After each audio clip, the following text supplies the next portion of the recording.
اعوذ باللہ من الشیطان الرجیم، بسم اللہ الرحمن الرحیم۔ ام المومنین حضرت جویریہ سلام اللہ و رضوانہ علیہا غزوہ بنی مصطلق، جس میں مسلمانوں کو فتح حاصل ہوئی تھی، میں جو عورتیں باندیاں بن کر آئیں ان میں سردار قوم کی بیٹی بیرہ بنت حارث بھی تھی۔ رسول اللہ صلی اللہ علیہ وسلم نے اس کو آزاد کر دیا، پھر ان سے خود نکاح فرما کر انہیں اپنی زوجیت اور ان کے سردار گھرانے کو سسرالیت کا شرف بخشا، جس سے ان سب کی خوب حوصلہ افزائی ہوئی۔ نیز حضور صلی اللہ علیہ وسلم نے آپ کا نام برہ سے تبدیل کر کے جویریہ رکھ دیا۔ حضرت جویریہ حضور صلی اللہ علیہ وسلم کے نکاح میں آئیں تو آپ سلام اللہ و رضوانہ علیہا کے زوجہ نبی بن جانے کے احترام میں آپ کے قبیلہ بنو مصطلق کے 100 گھرانے جو مختلف صحابہ کے پاس قیدی بن چکے تھے آزاد کر دیے گئے۔ اس طرح آپ سلام اللہ و رضوانہ علیہا اپنی قوم و قبیلے کے لیے بہت بڑی خیر و برکت کا ذریعہ بنی۔ نام و نسب: آپ سلام اللہ و رضوانہ علیہا کا نام جویریہ، والد کا نام حارث اور دادا کا نام ابی زرار تھا۔ آپ سلام اللہ و رضوانہ علیہا کے والد حارث بن ابی شیر اپنا قبیلہ بو المصطلق کے سردار تھے۔ نکاح اول: حضرت جویریہ میں حضور صلی اللہ علیہ وسلم کے ساتھ نکاح سے پہلے اپنے چچا زاد بھائی کے نکاح میں تھی، جن کو ابن ذی المشکر کہا جاتا تھا، مگر اس کا نام مصافی بن صفوان تھا، اور بعض حضرات اس کا نام صفوان بن مالک بتایا ہے۔ یہ غزوہ مریس میں مسلمانوں کے ہاتھوں کی ہو گیا۔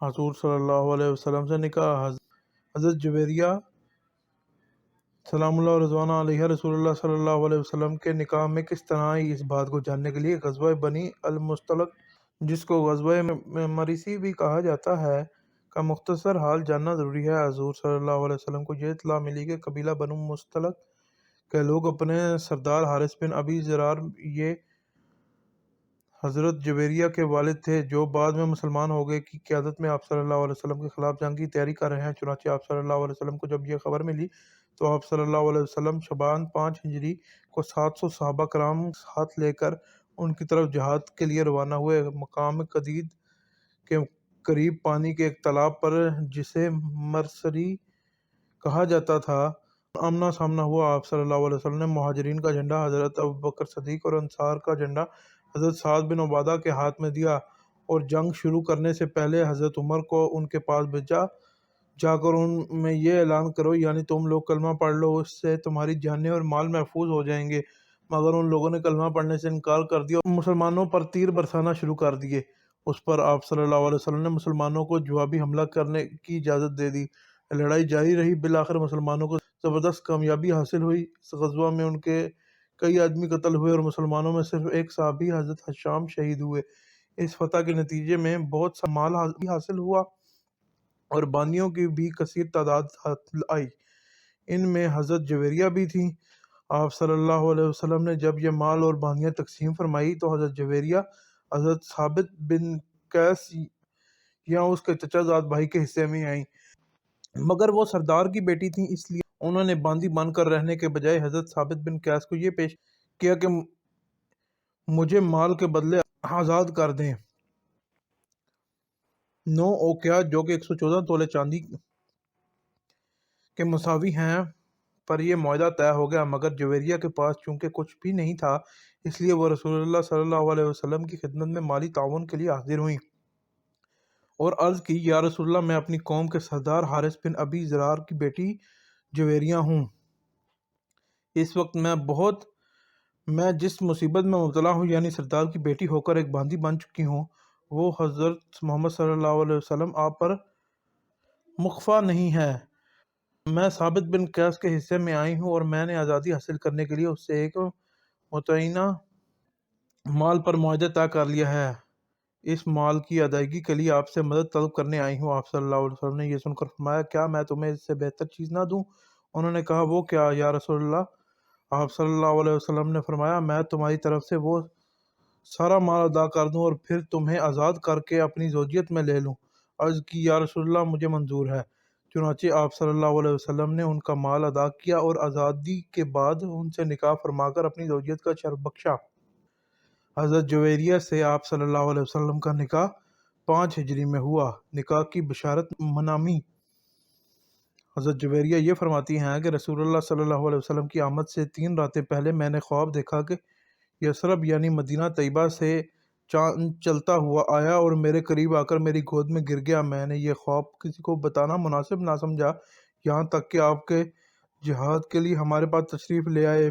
جب میں قیدی بنا کر مدینہ طیبہ لایا گیا تو ایک وقت مجھے امید ہو گئی تھی کہ اب خواب پورا ہوگا، چنانچہ پھر یہی ہوا کہ آپ صلی اللہ علیہ وسلم نے مجھے آزاد فرما کر اپنی زوجیت کا شرف بخشا اور میرا خواب پورا ہو گیا۔ برکات نکاح۔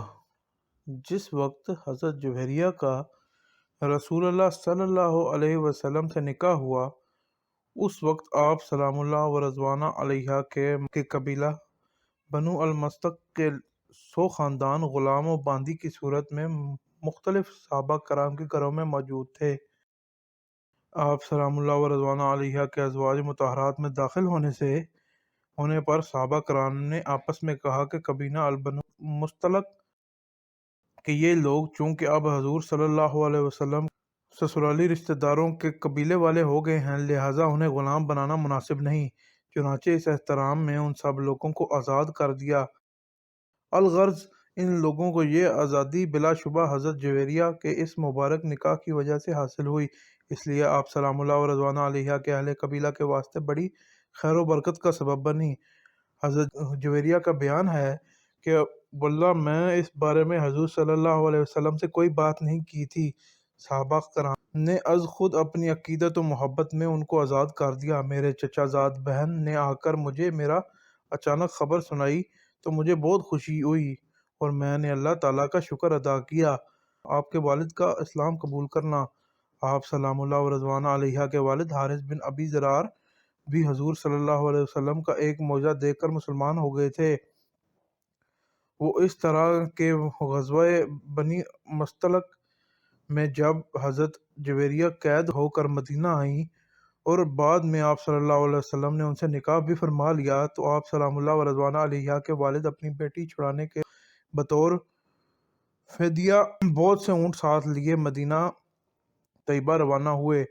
مدینہ منورہ داخل ہونے سے پہلے جب وادی عقیق پہلے پہنچے تو ان میں سے 2 اونٹ ان کے دل کو بہت بھانے لگے، اس لیے انہوں نے وہ 2 اونٹ وہیں کسی کھائی میں چھپا دیے کہ وہ واپسی پر ان کو ساتھ لے جاؤں گا، اور باقی اونٹ ساتھ لیے۔ رسول اللہ صلی اللہ علیہ وسلم کی خدمت اقدس میں حاضر ہوئے اور عرض کی اے محمد، یہ اونٹ میری بیٹی کی فدیہ کے طور پر ہیں۔ آپ صلی اللہ علیہ وسلم نے دریافت فرمایا وہ 2 اونٹ کہاں ہیں جنہیں تم وادی عقیق میں چھپا آئے ہو؟ یہ سنتے ہی انہوں نے کہا میں گواہی دیتا ہوں کہ اللہ کے سوا کوئی عبادت کے لائق نہیں اور آپ واقعی ہی اللہ کے رسول ہیں۔ اللہ کی قسم اس بات کا اللہ کے سوا اور کسی کو نہیں پتہ تھا، یہ یقیناً اللہ تعالیٰ نے ہی آپ کو خبر دی ہوگی۔ چنانچہ وہ خود بھی مسلمان ہو گئے اور ان کے بعد ان کے 2 بیٹے اور ان کی قوم کے بھی کئی لوگ دار اسلام میں داخل ہو گئے۔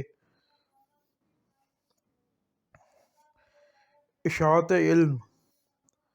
آپ سلام اللہ و رضوانہ علیہ رسول اللہ صلی اللہ علیہ وسلم سے صبح و شام کی رفاقت سے فائدہ اٹھاتے ہوئے دین کا علم حاصل کیا اور پھر اس کی آگے اشاعت کی۔ اکابر صحابہ کرام سمیت بہت سارے حضرات نے سلام اللہ و رضوانہ علیہ سے دین حاصل کیا اور آگے پھیلانا اس طرح دین نسل در نسل تک پہنچا۔ جن صحابہ نے آپ سلام اللہ و رضوانہ علیہ سے استفادہ کیا ان میں مصفر قرآن حضرت عبداللہ بن عباس، حضرت عبداللہ بن عمر اور حضرت جابر کے اسما گرامی سحر فہرست ہیں۔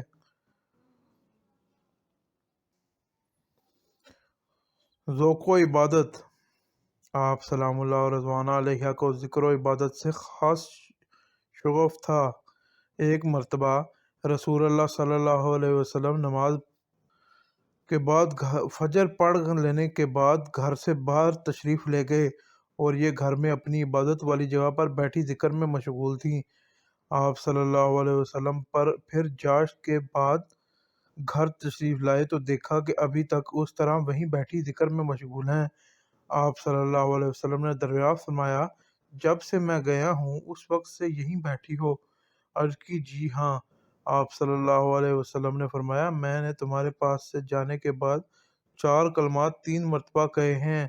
تم نے آج جتنا ذکر کیا ہے، اگر ان کلمات کو اس سارے ذکر کے ساتھ تولا جائے تو ثواب کے لحاظ سے ان کلمات کا وزن اس ذکر سے بڑھ جائے گا۔ وہ کلمات یہ ہیں جن کو میں نے 3 مرتبہ پڑھا: وفات، ام المومنین حضرت جویریہ نے 65 برس پا کر 50 ہجری میں انتقال فرمایا۔ نماز جنازہ مروان بن حکیم نے پڑھائی، جو اس وقت مدینہ طیبہ کے حاکم تھے، اور جنت البقیع میں آپ کو دفن کیا گیا۔